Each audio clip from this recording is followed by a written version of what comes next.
Welcome to Hatter House. Okay, sorry, I haven't been on TikTok in like 2 weeks, give or take. But I know there's that AI trend. Okay, and I've got Penny here. So, I know I wanted to do a Q&A today, but I got a question from Plain Vanilla Grandma. Hi, Carol. And I saw it and I was like, I really need to do a video that is solely about this topic, because I've breezed over it before, we've breezed over it before, but we've never made a video dedicated to it. So I'm gonna try to stay on topic the best I can and not get too distracted or off track, because I know I do that a lot in my videos. And this is how Josh and I met. How I met the Mad Hatter. Okay, so picture it. Tucumcari, 2002-ish. A shy, mopey, boring girl who dreams of being goth and punk and having rainbow hair, working at Circle K, third shift. Yes. And, you know, that was me. I had this really horrible, like, bowl haircut. I don't even have pictures of it, really, I don't think. It was pretty horrible. And, yeah. So anyways, I think that was Thunder. Okay, so I lived in a motel here. It's still here. It's called the Safari. Back then it was owned by someone else. They did mostly monthlies. They did some overnights, but there was like rooms that he would use for overnights and rooms that he would do for monthlies. It was $250 a month. Now it's a really high-end retro flashback kind of Route 66 vibe. Rooms are like 100 or something, probably even more. No monthlies, just overnights. Lots of reservations. So, okay, I was living in the Safari, and I had these neighbors that lived about 4 doors down from me. This couple, Sharon and Rhonda. Rhonda looked like a trucker, and Sharon looked like Ozzy, which is kind of funny if you think about it. Okay. She was like a little tiny hippie chick with black hair, and it was all, ooh, and she always wore these glasses. And anyways, they had a friend, and he would burn CDs, and I know, I was obsessed with music. I had a huge collection. I had like this stereo that held like 100 CDs at once. I thought it was the most amazing thing. I had so many CDs. So many. I had my favorite CDs. I probably had about 300 CDs. I'm really into music, and I was really into music then too. I didn't even really watch TV back then. All I did was listen to music, read, write poetry, stuff like that. So he burnt CDs, and we'd go over there and they'd party, you know, they'd have drinks and they would smoke, and I'd listen to music, and I'd have him let me borrow, no, I'm just kidding. He would burn me CDs of music and stuff. So one day his stepson comes over, because his stepson's really into music too. Okay, so he's like, yeah, you like music? Okay. Oh, and he had the guy burn me a CD of this band called Rehab. And he, you know, was like, he was over there, and I can't remember which friend he was with. But yeah, he had his hat and spikes and his chains and all that. And I've seen him before. When I worked at Circle K, he used to come in there with his friends, and whenever he would come into Circle K and he'd say hi or whatever, or ask me a question, I'd just be like, and I wouldn't be able to talk. I just didn't know what to say. I was so flabbergasted. And you know, he was just, I was the little drab, boring girl who had dreams and aspirations of looking like I was in a Linkin Park video or a Marilyn Manson video. And then there was him who looked like he was in a Marilyn Manson video or something, you know, with his freaking huge green mohawk or crazy hats and his big spiked collar and his 20 chains and his Jinko jeans. And if you don't remember Jinkos, or you're not old enough to remember Jinkos, they were huge pants. Huge. I wish I knew how to do this, or I'd put a picture of Jinko jeans. Maybe I'll try, but I want to get this out tonight. It's still Friday. Maybe I'll put a picture in the end of the video. There we go. So I wish I had pictures of him back then, or me back then. This is what happens when you're nomads. You just, you know. And I'm not big on pictures. It's not because I think I'm ugly. It's just because I don't know. It's a thing. I won't get into it. Anyways, so yeah, I would always be like dumbfounded when I saw him. And then all of a sudden he's here and I'm like, oh my God. But that was as far as it went.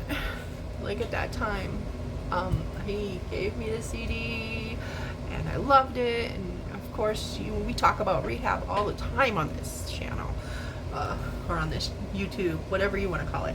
I'm constantly promoting rehab on my Facebook, on my Insta, all of it, because we're big rehab fans to this day.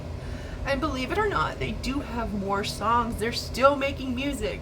For those of you who are like, oh, I know they do that bartender song. They do have more music. It's really good music. Actually, bartender song is one of my least favorite.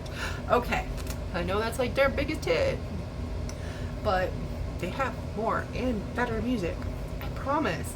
Okay, so, you know, and time went on, moved away from Tucumcari, still was listening to rehab, was in relationships, got married, moved around the country, moved to Mexico, moved back to Tucumcari, got a divorce, you know, got cheated on, yeah, so anyways, yeah, it's raining outside. Rock on. Okay. So, okay, one of the people that my ex cheated on me with was friends with Hunter. I didn't know this. I actually, this is this weird thing. I've become friends, or, you know, because my ex had a tendency to cheat on people or cheat on me with people that I would really get along with. I made so many friends. I have this one person on my Facebook who I've had on my Facebook since like 2010. He never actually went through with the cheating because, like, I texted him and I found out what he was doing, and I texted him, and we were homeless in California at the time, and I'm getting off track, so I'll hurry up and get back over there. But anyways, I texted him, I'm going back to Milwaukee, have fun. So, you know, and then she called me and she's like, oh, you know, and she's like, I didn't know. Me and her ended up becoming friends, and we still keep in touch. She lives in Florida. She's been married. She's an awesome lady. But that's the thing. He picks people that I would get along with. So me and this person became friends for a while. We're not friends anymore, but we became friends for a while, and we were like best friends. Like, we hung out like all the time, almost every day. And, and I don't really know a lot of people here. And I didn't know a lot of people here. So I was like, yes, friend. And I was trying to be outside of Lori. I was trying to leave the house and do things, which is absolutely exhausting. But I was like, I'm never going to meet new people if I do the same things. The definition of insanity. You can't do the same stuff and expect different results. So I was like, all the things that I usually look for in a guy, I just, nope. And, he went through quite the questionnaire when we were starting to see each other. Before I decided this is it. He went through quite the tribulations and trials. But, okay. One day, I went out to dinner with my friend at the time. And it was P.O Box. If you're from New Mexico, you know. And she's texting. She's always texting. Or they're always texting. And she anyways was texting and with him, and they were friends. He had just come back from Taos, and if you go watch the Taco Bell muckbang with her, you'll see he actually calls, because he went back up to Taos for a while after we reconnected, and he wanted a ride back to Tucumcari. And we literally left that night to go to Taos, right after that mukbang. I got my dogs. We went to Taos, but it ended up being a big snowstorm, and we couldn't get onto the mesa because the roads are crap during rain or snow.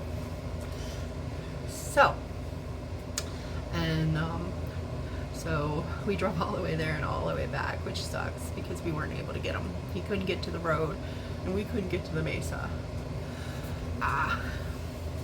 So that kind of sucked. But it's Taco Bell mukbang with Michelle. It's about 2018-ish. So anyways, that was my friend. So she was texting with him, and she's like, oh, this friend, he just got back from Taos. He was in his bus, and this and that. And she was like, we were supposed to hang out tonight, but I decided to hang out with you instead. And he went this and that. So anyways, I was like, well, after we're done eating, let's go hang out with them. And it was just because I wanted to meet new people and I wanted to meet friends. So, yeah. And I'm like, I don't like guys. I don't like strangers.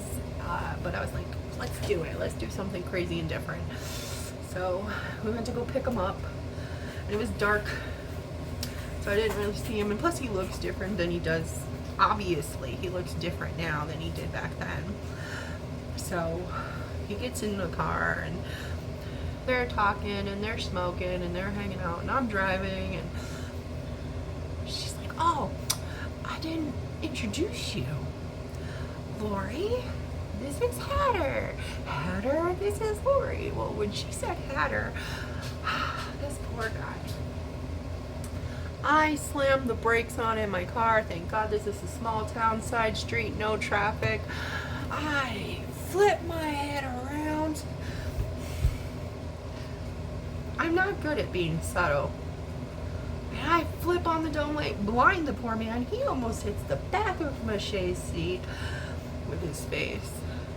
I'm like, fucking Hatter? In my car?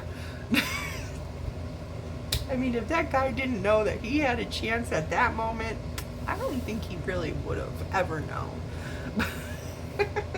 But, so we ended up hanging out that night, all of us driving around. I was feeling him out. And, I didn't know, because, this town has a bad drug problem, and he hung out with a lot of people who were on bad drugs. But he was not. So I wanted to feel him out. And it was about there was a lot of turbulation, and that's just where I say the drama, and the drama from my ex cheating on me with this person. Anyways, you know, all that, but there was a lot of drama in between. Like, she was like, oh, he likes you, you like him, he says he's down for like a rebound fling with you, and I'm like, I'm not that kind of person. You know, if he's just looking for a one night, I'm not for it. Well, he doesn't do relationships, he says, and been in a relationship in years, which was true. You know, he's living on the mesa and whatnot, and just focusing on himself. And with his brain injury also, and he said this before, sometimes relationships are stressful, which they are, you know, and you know, people are always trying to change them and stuff like that. So, you know, we felt it out. We hung out once. It was in my car. I brought the dogs. We went to go get McDonald's, and we sat and we talked, you know, and honestly, like, from that hangout, things probably wouldn't have gone much further, because I thought he was kind of boring. I really had to like drag out the conversation with him, but he was just shy, to be honest, you know. And this is where the drama comes in, because she found out we were hanging out, and even though she set us up, she was like, you guys should get together. And I was feeling it out to see if it would have been a one night stand or something more serious. And when you know, she got hurt, she said, well, I like him and this and that. I was like, okay, say no more. I've had a crush on this guy for like 20 years, but, and you set us up, but cool. And I was going with that. And then I dated this other guy who was an F-boy. You know, that was doomed to begin with. He was like 25. And I'm not 25. So that was just doomed to begin with. And it was all the normal things that I went for in a relationship. Like, he reminded me of my ex. So it just felt comfortable to me, which is also why I wanted to go for something different. But, okay, so, and there was this thing in town, and poetry reading. That poem is actually on my YouTube as well. And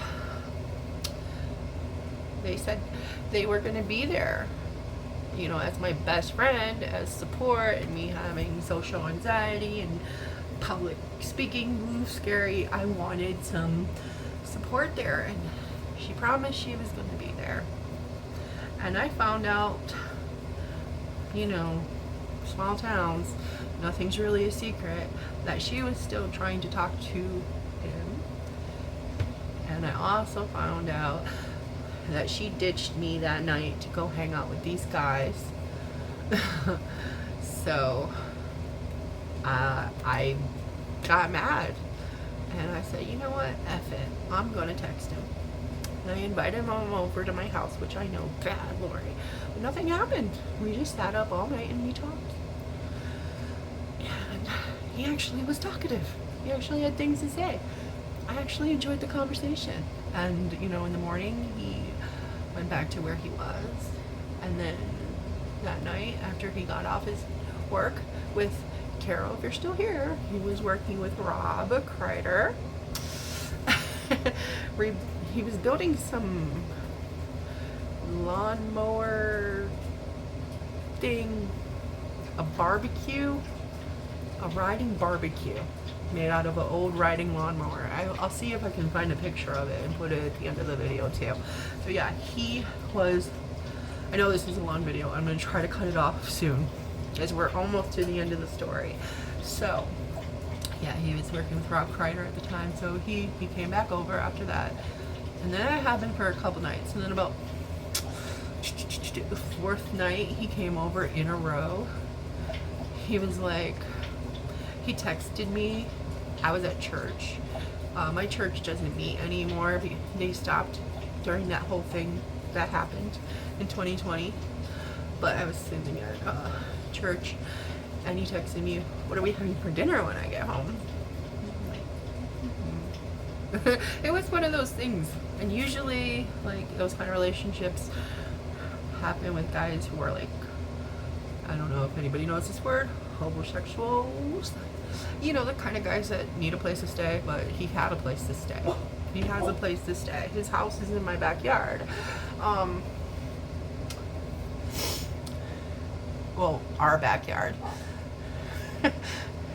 But, you know, it just kind of evolved into a relationship, and it was just like, so what are we doing here? And yeah, here we are, basically. You know, and he's always been very open with me, like sharing me on no social media, never afraid to hold my hand in public, very communicative and whatnot. So it was the complete opposite of everything that I've ever had in a relationship before, to be honest. You know, like, I asked him about his mom, I asked him about his exes, and you know, red flags in a guy is if he blames women in his life for all his problems. He did not blame one woman in his life for any problems. He didn't be like, say that any of his exes were crazy. That's a green flag if I've ever seen one. You know, yeah. He would walk himself over here. He would be like, oh, can you give me a ride? So yeah, like, green flags all around with that guy. And then eventually we got to the point where, you know, he moved his house into my backyard. He moved himself in with me. And I really didn't think he had that much stuff, to be honest, but then we went to get his stuff from the Mesa, and he had a lot of stuff. So, yeah, he had a lot of stuff, way more than I thought he did. And that's the story of how we got together. No, it's a weird one, isn't it? So, that is it. Thanks for asking. I will go through the other questions and decide what I want to do with them. If you have any questions, feel free to ask them in the comments or in my email, or, I mean, you could do Insta, but I don't check my messages there too much. But yeah, feel free to ask me. hatterhouse420@gmail.com is the email, or like I said, just leave them in the comments below. And thanks for watching. If you're still here, leave a little pink, no, there's no pink heart. Leave a purple heart. Okay, that's my favorite. Until next time, stay humble and stay kind. Look out for the normal people. Okay, here is the riding smoker. And here's some pictures of Jinko jeans that I promised. Josh in front of his bus. And Josh with his giant mohawk when he was in a death metal band.